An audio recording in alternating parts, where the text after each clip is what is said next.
Good morning, we're so glad you're here. My name is John Thomas Dodson. I'm the music director of the Adrian Symphony Orchestra. They're here behind me, and we are excited to perform for you today. We're going to be exploring a great piece that features a lot of different composers as it tells a story about Alice in Wonderland. But first, before we get to that, I want you to meet the orchestra a little bit. Now, we're a one ensemble, but we're made up of a lot of different families. We're grouped together by category. For instance, all of these instruments in the front are part of a string family. They're basically one idea, that all of the instruments have kind of a wooden box, and then they have another piece of wood that comes up here. Strings are pulled across. It gets a very high tension point right here, back down where it's tied down. They have little pegs up here where they can tune the instrument. And when they draw the bow across these different strings, they produce vibrations, and when they make those vibrations, that turns into sound that we hear. So let's get started by meeting our first family of instruments, the string family. As you can see here on this side are the smallest of the instruments, the violin. Let's introduce ourselves to the violin section.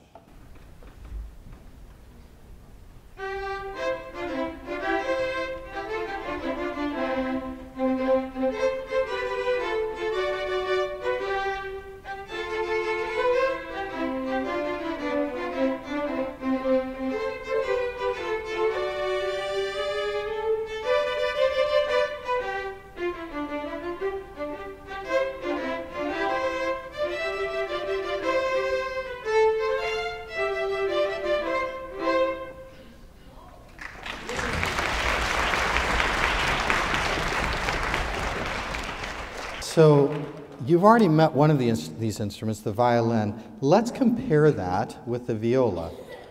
You can see that this instrument's the same shape, but just a little bit bigger. I think you'll find when the instruments get larger, they also get lower. So let's listen to the viola section. Try to keep the violin section in your mind. How is it a little bit different?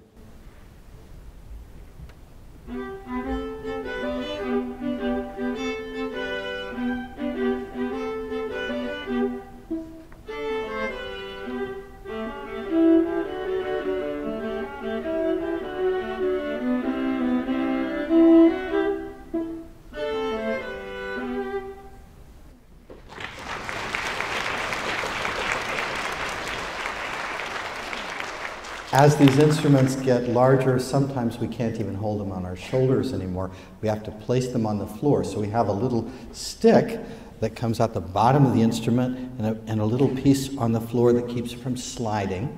These are the cellos. Let's listen to the cellos.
And that brings us to the largest instrument in the string family, the string bass or the double bass. It's an enormous instrument. It's going to be very low compared with the violins. Again, it's getting larger, it's getting lower. Let's introduce ourselves to the double basses.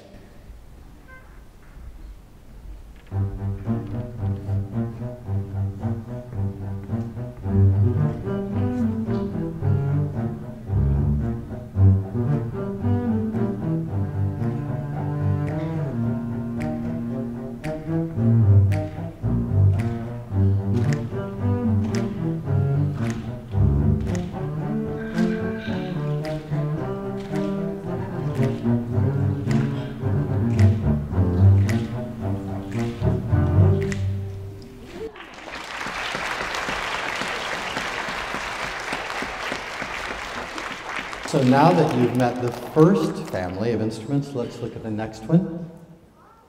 And they are the woodwind instruments. They sit right in the middle of the orchestra. Let's start with the smallest of these instruments, the piccolo.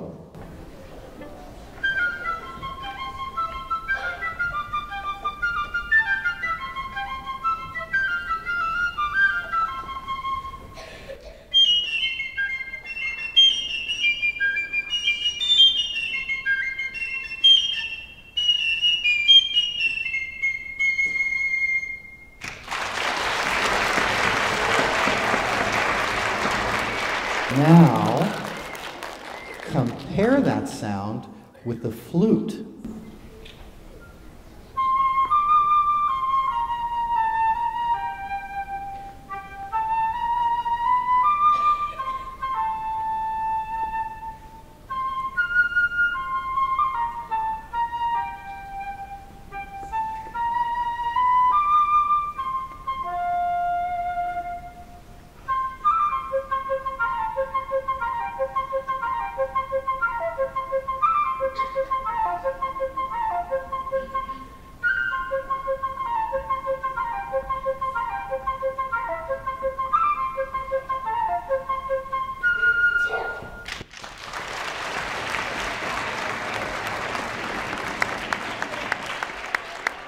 Sitting next to the flute is our oboist, and she has an instrument that looks a lot like a clarinet. If you see the two together, you can see they look very, very similar, but they sound a lot different. The reason has to do with the reed. The reed of the oboe is actually two reeds tied together, makes a very distinctive sound. This is the oboe.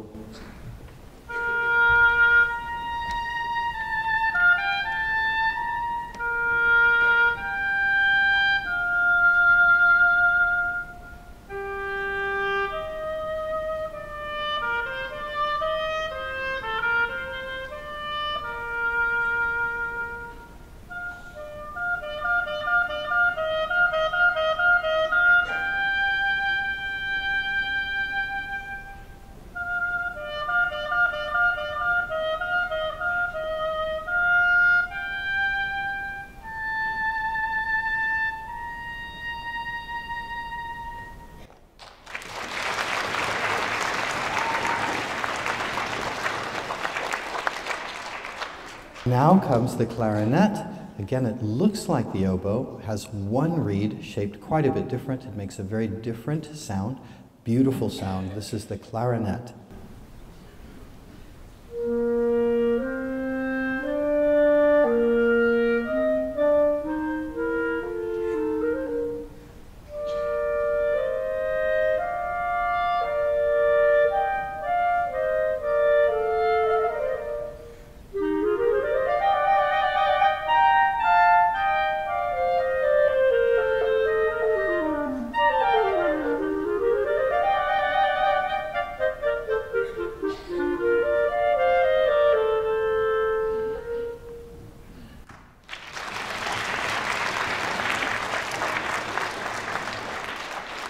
You remember the instrument I talked about, the oboe, and how it had two reeds tied together. We have another instrument on our stage that does the same thing, but it's a much larger instrument. This is the bassoon. Have a look at this.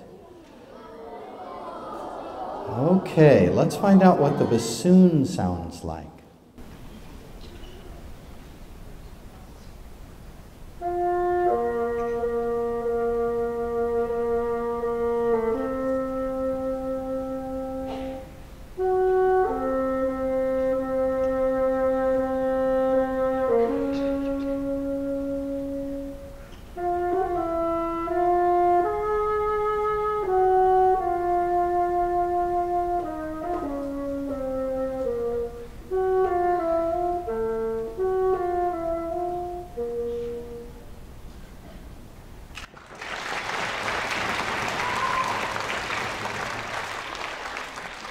And let's meet another instrumental family in the orchestra. This will be the brass section, the back of the orchestra. We're going to start with the smallest of those instruments. It's a beautiful instrument, the trumpet. Let's meet the trumpets.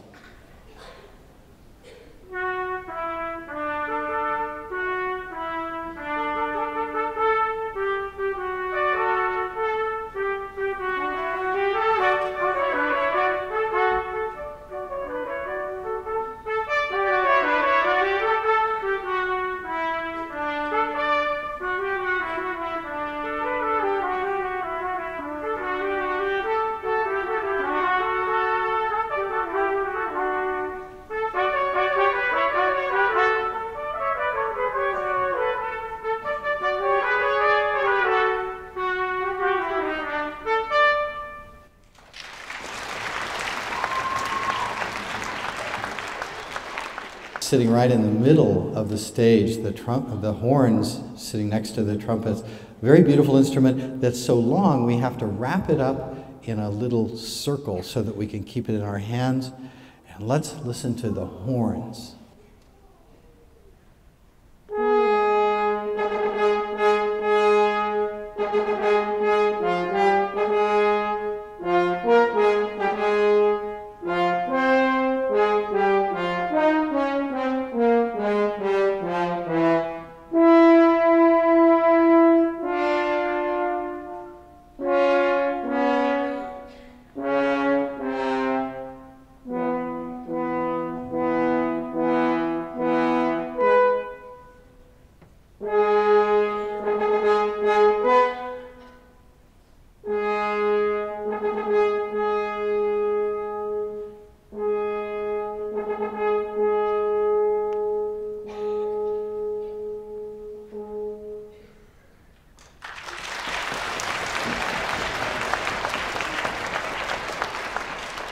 And that takes us to the last instrument that is on our stage today from the brass section, the trombone. It's operated by using a slide and some clever work with the mouthpiece. I think you'll hear it's a very interesting instrument, beautiful instrument. Let's listen to the trombone.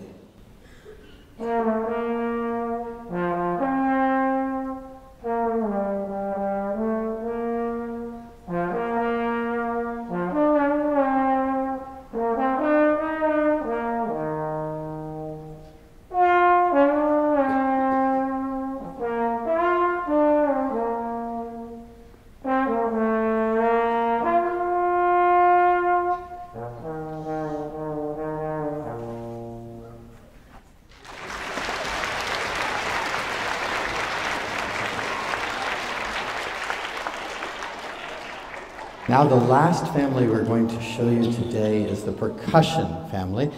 These are instruments that are in the back of the orchestra over here, and they're going to show you a couple of instruments, though they will play more of them during the course of today's performance. This is the percussion family.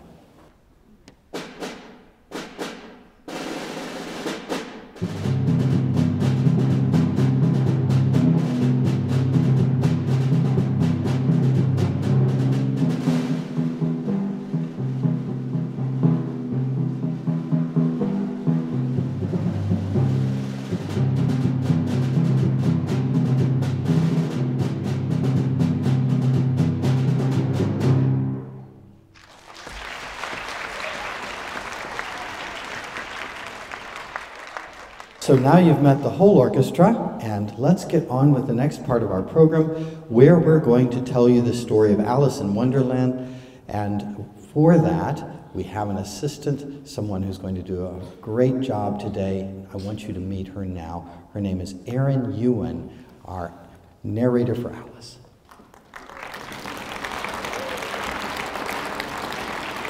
This one.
chased it, and suddenly found herself falling.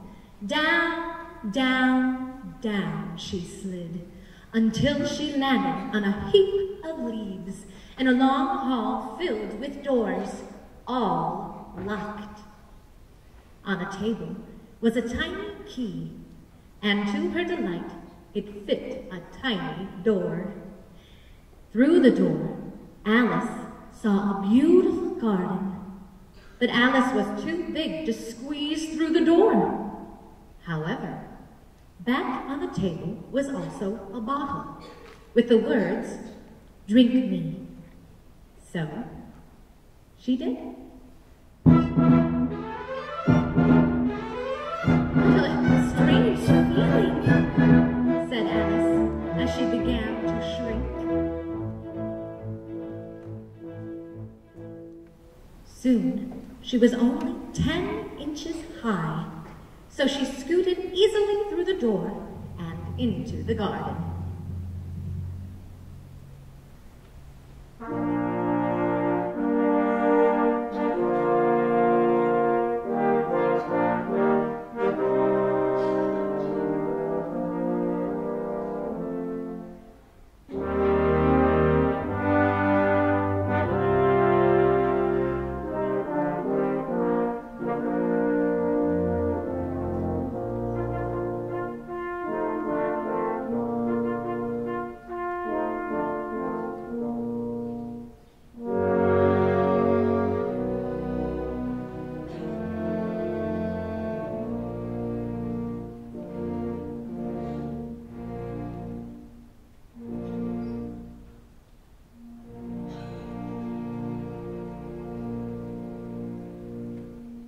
In the garden, the White Rabbit returned.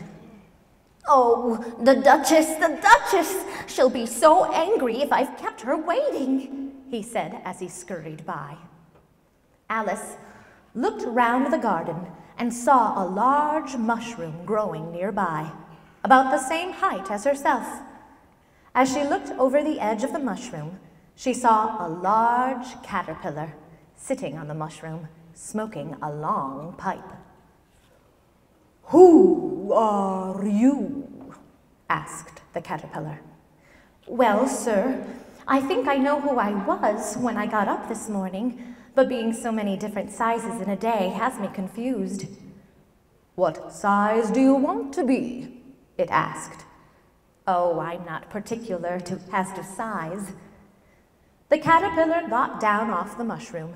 As he crawled away, he said, "One side will make you grow taller, and the other side will make you grow shorter." "One side of what?" "Of the mushroom," said the caterpillar as it crawled out of sight. Alice looked at the mushroom, wondering which were the sides, as it was perfectly round.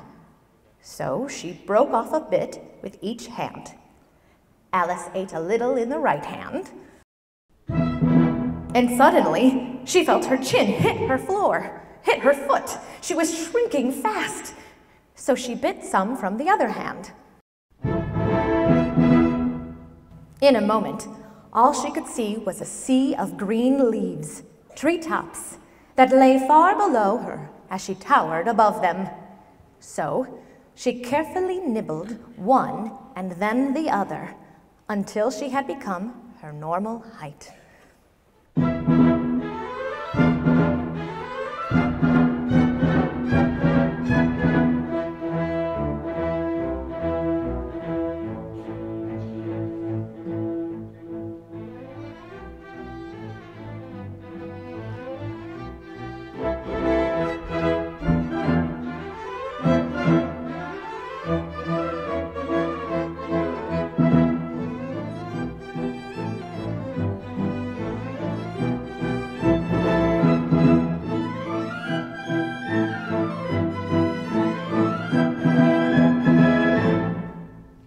Alice began to explore the garden.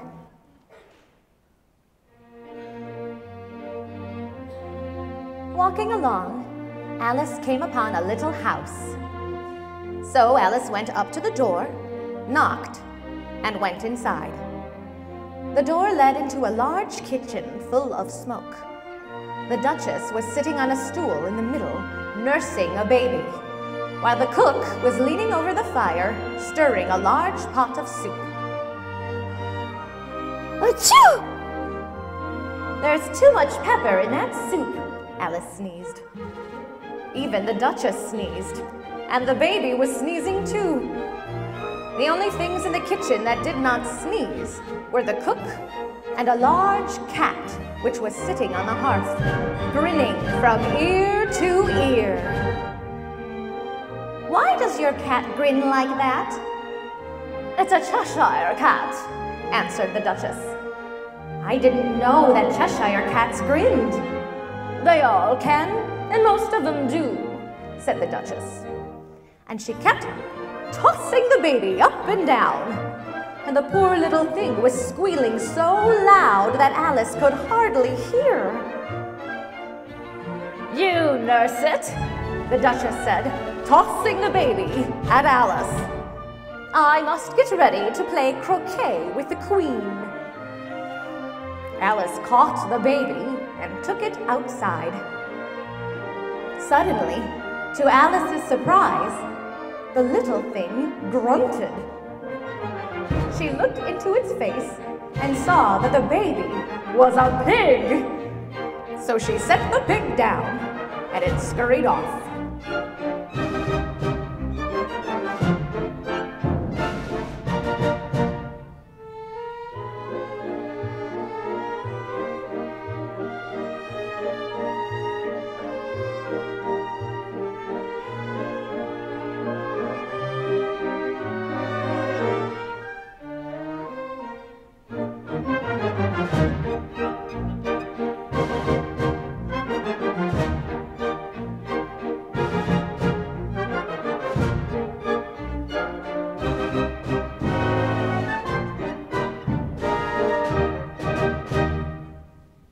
Alice saw the Cheshire cat sitting in a tree. The cat grinned when it saw Alice. Cheshire cat, she said, would you tell me, please, which way I should go from here? That depends on where you want to get to, answered the cat. I don't much care where, said Alice. Then it doesn't matter which direction you take, said the cat. What sort of people live around here? Over there, the cat said, waving its right paw, lives a hatter.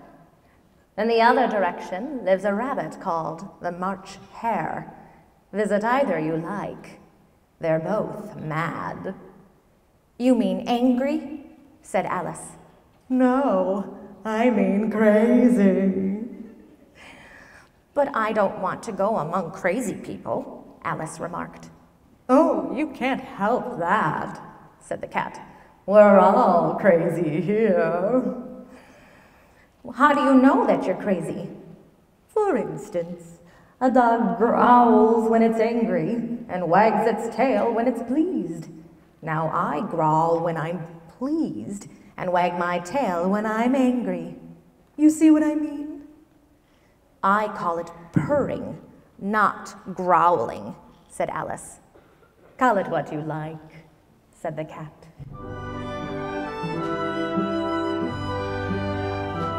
Are you playing croquet with the Queen today? I should like to, answered Alice, but I haven't been invited. I'll see you there, said the cat. And it vanished quite slowly. First the tail, then his body, and ending with the grin, which remained hanging in midair for quite some time after the rest of it had disappeared. How strange, said Alice. I've seen a cat without a grin, but never a grin without a cat. That's very strange indeed.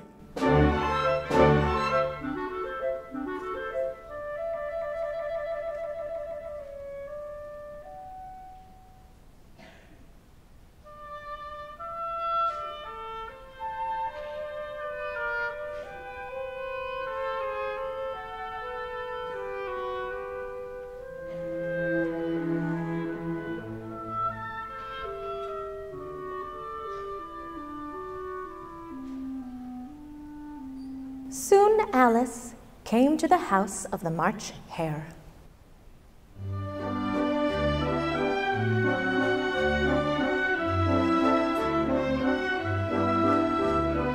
There was a long table under a tree where the March Hare and the Mad Hatter sat having tea. Between them, a dormouse was sitting, fast asleep, as the other two, using it as a cushion, rested their elbows on it and talking over its head. Although the table was large, the three of them were all crowded together at one corner.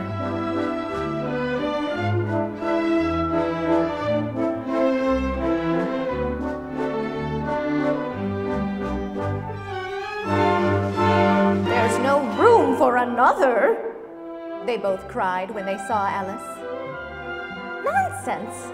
There's plenty of room," said Alice as she took a seat. "Have some juice," the March Hare suggested. Alice looked at the table and said, "I don't see any juice," she remarked. To which the March Hare answered, "That's because there isn't any." "Then it wasn't very civil of you to offer it," said Alice. "Well, it wasn't very civil of you to join us without being invited," said the March Hare. "But the table is set for many more than three."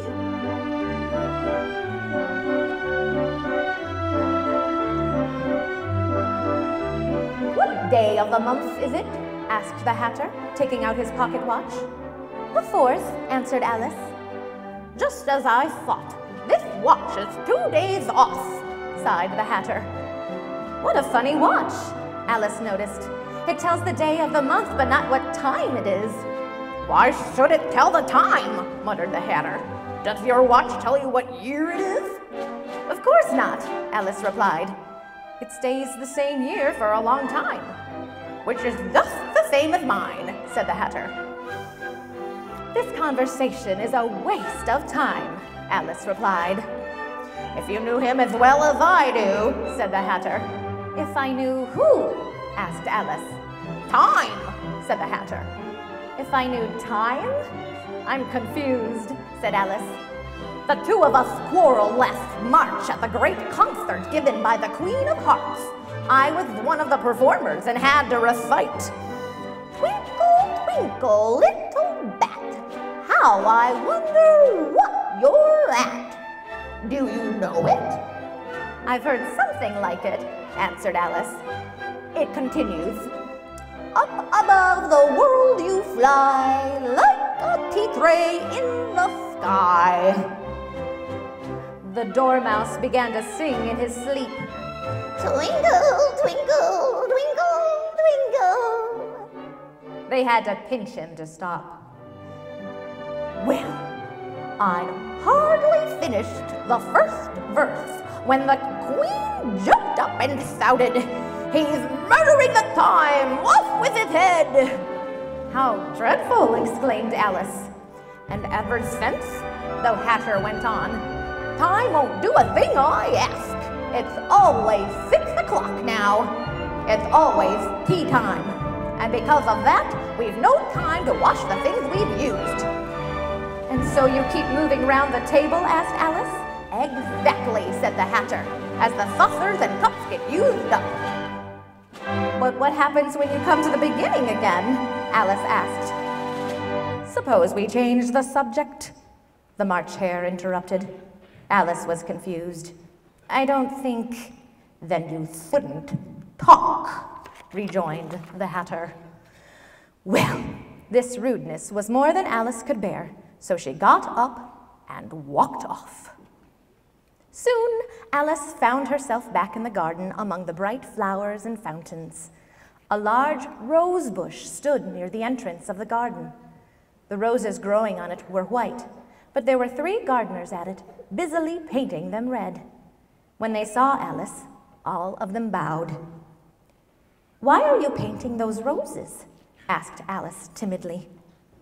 Why, you see, miss, this ought to have been a red rose tree, and we put a white one in by mistake. And if the Queen was to find out, well, we should have all our heads cut off. So you see, miss, we're doing our best before she arrives to...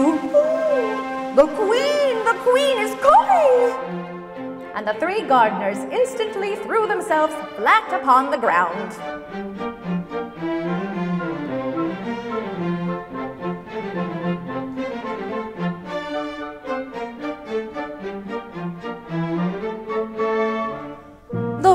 Procession arrived. First came 10 soldiers, shaped like playing cards, flat with their hands and feet at the corners. Next, 10 courtiers covered with diamonds. Then the royal children, 10 of them, jumping merrily along hand in hand, all covered with hearts.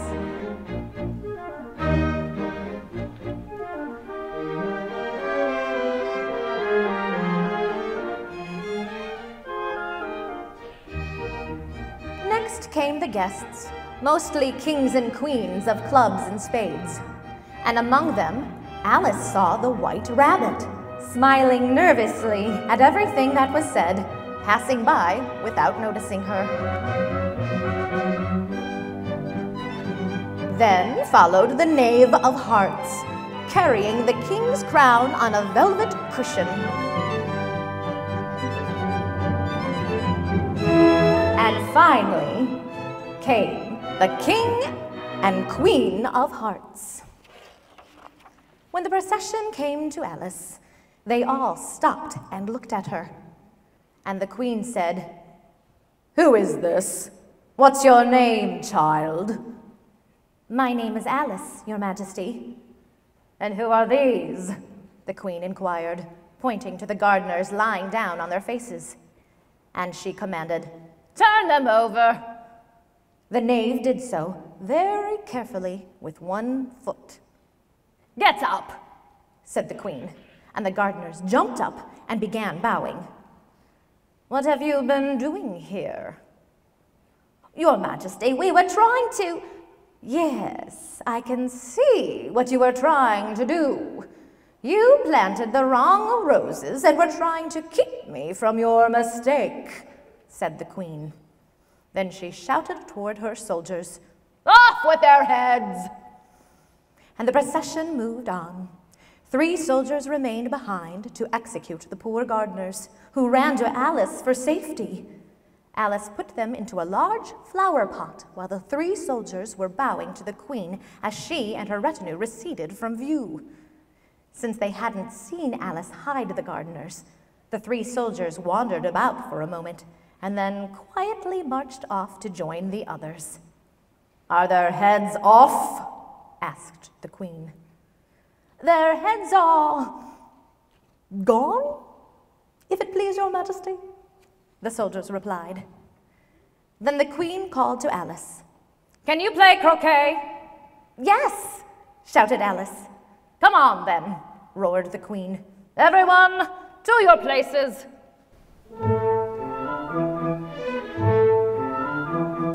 People began running about in all directions. Alice had never seen such a croquet ground. It was all ridges and furrows.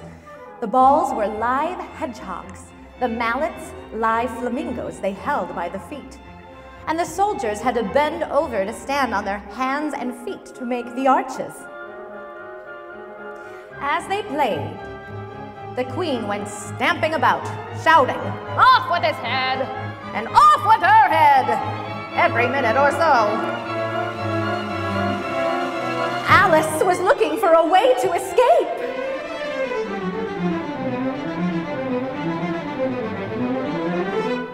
When she noticed something in the air, it was a grin. "Why, it's the Cheshire Cat." "How are you getting along?" the cat whispered to Alice. "I don't think they play fair," Alice began. "How do you like the Queen?" said the cat in a low voice. "Not at all," answered Alice. "She's so extremely..." But she stopped herself when she noticed that the queen was close behind her, listening in on their conversation. Changing her meaning, she went on. So extremely likely to win that it's hardly worth finishing the game. The queen smiled and passed by, and the rest of the party went back to the game.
After a while, everyone, except the king, the queen, and Alice, were in custody and sentenced for execution. Then the queen said to Alice, "Have you seen the Mock Turtle yet?" "The Mock Turtle? No," Alice replied.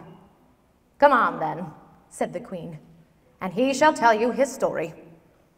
As they walked off, the king turned and whispered to all those assembled for execution, "You are all pardoned."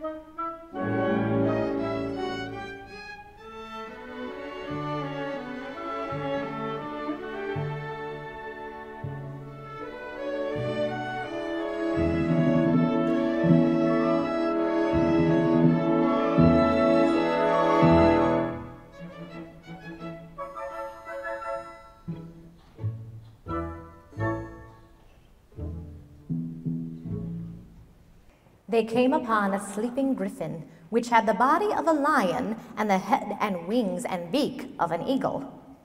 "Up, lazy thing," said the queen, "and take this young lady to see the Mock Turtle."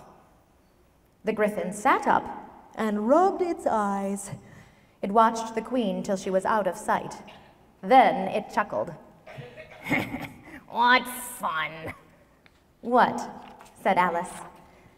Why, the queen, said the griffin. They never executes nobody here, you know. Come on, let's go see the Mock Turtle. Soon they came upon the Mock Turtle. This here young lady, said the griffin, she wants for you to know your story, she do. "I'll tell her," the Mock Turtle began in a hollow tone. "Once I was a real turtle. When we were little, we went to school in the sea. The schoolmaster was an old turtle. We used to call him Tortoise." "Why did you call him Tortoise if he wasn't one?" Alice asked. "Obviously, we called him Tortoise because he taught us," said the Mock Turtle. "Really, you are very dull. We went to school in the sea, though you mayn't believe it. We had the best of educations.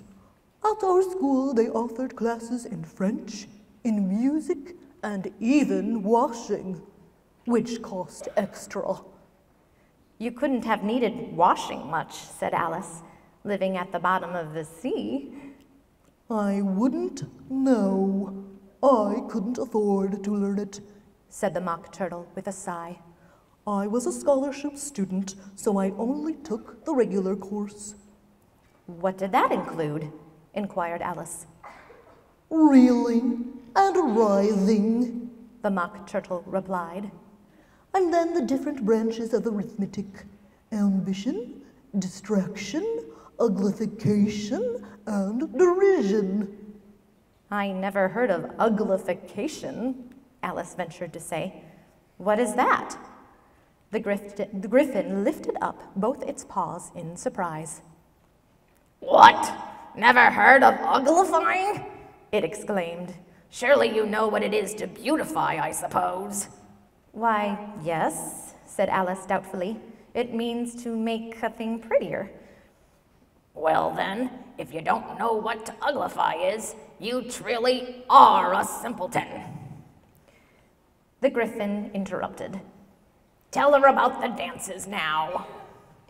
You may not have lived much under the sea, so you have no idea what a delightful dance a lobster quadrille is. No, indeed, said Alice. What sort of a dance is it?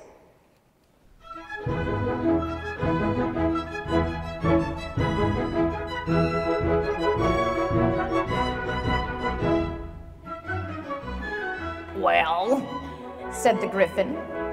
First you form a line along the seashore. 2 lines. Cried the Mock Turtle.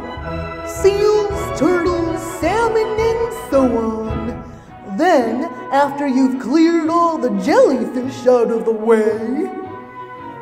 That generally takes some time, interrupted the griffin.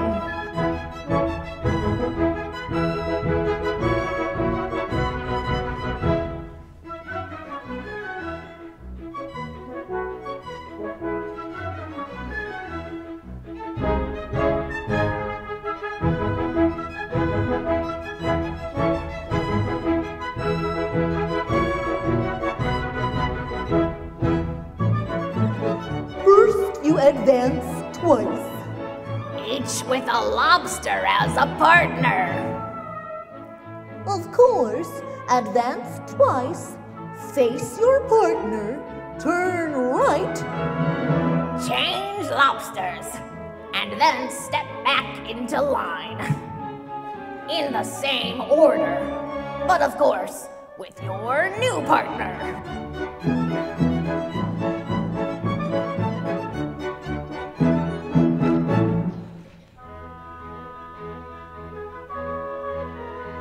Then you throw the lobsters.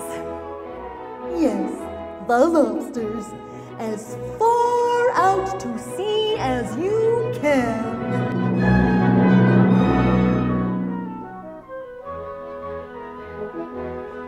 Swim after them lobsters, which is quite a distance, of course. Hold them by the claw and turn around to face the coast, arm in arm.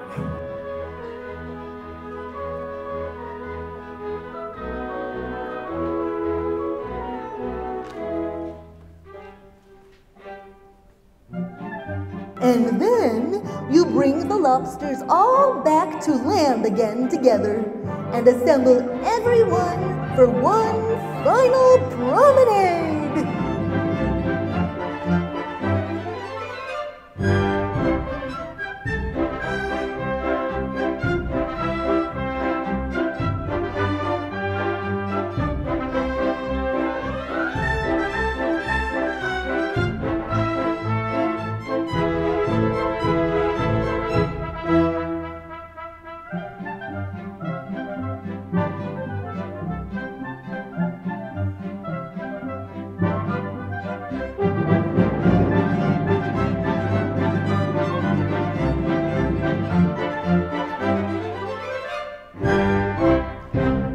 It must be a wonderful dance, said Alice.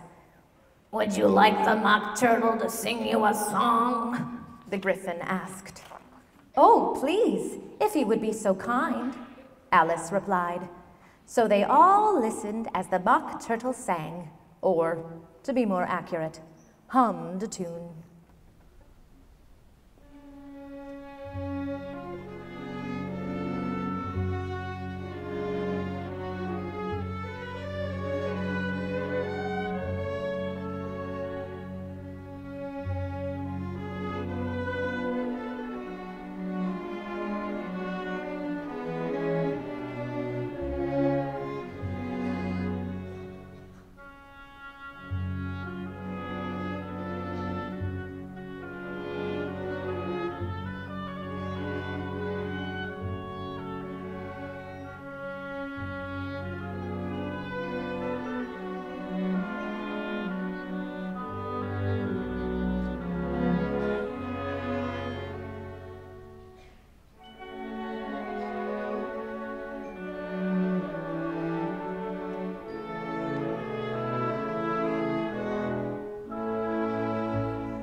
Back at the king's court, the king and queen of hearts were seated on their thrones. The knave was standing before them, in chains, with a soldier on each side to guard him. And near the king was the white rabbit, with a trumpet in one hand and a scroll of parchment in the other. In the middle was a table with a large dish of tarts upon it. The king served as the judge, and he wore his crown over a great white wig. 12 jurors were all writing very busily on slates. Herald, read the accusation, said the king. On this, the white rabbit unrolled the parchment scroll and read, The Queen of Hearts, as she made some tarts, all on a summer day. The Knave of Hearts, he stole those tarts and took them quite away. Decide your verdict, the king said to the jury. Not yet, the rabbit hastily interrupted and called out, Bring in the first witness. And to that announcement, the hatter appeared, looking quite worried. Give your evidence, said the king, and don't be nervous, or I'll have you executed. This advice did not help the hatter at all. At this moment, Alice arrived and felt a strange sensation. She was beginning to grow larger again.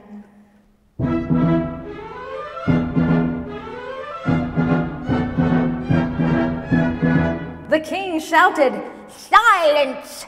and read out loud from his book. Rule 42, all persons more than a mile high must leave the court. Everybody looked up at Alice. But I'm not a mile high, said Alice.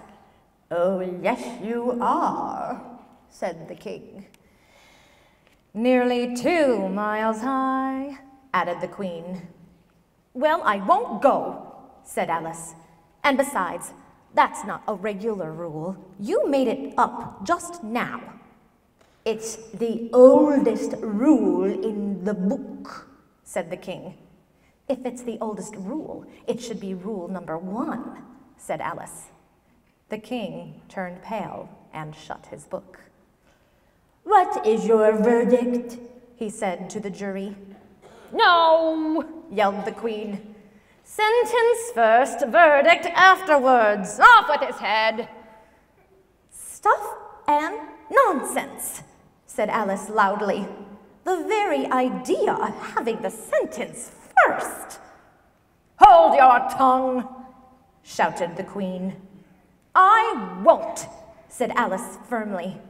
Off with her head, the Queen commanded. Who's afraid of you, said Alice, who had grown to her full size. You're nothing but a pack of cards.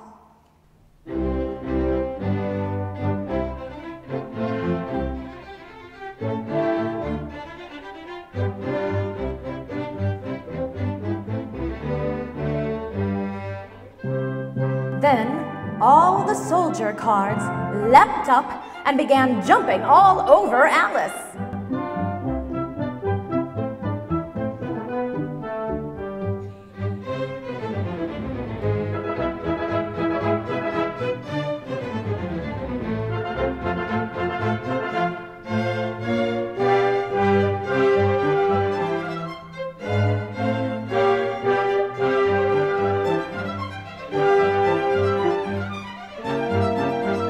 Wake up, Alice! Wake up, Alice! Wake up! Said her sister, as Alice was swatting away fallen leaves from her face. Why, you've been asleep for quite a while. Oh, I've had such a dream, said Alice, and she told her sister all of her strange adventures. Then she got up and ran off, thinking what a wonderful dream it had been.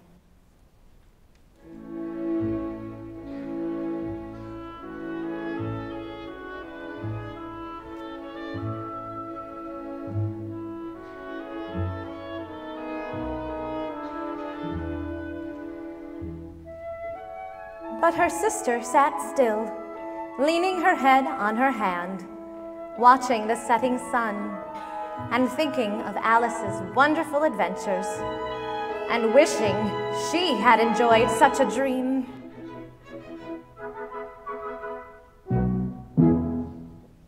Just then, the grass rustled, and Alice's sister looked up just as a white rabbit hurried by.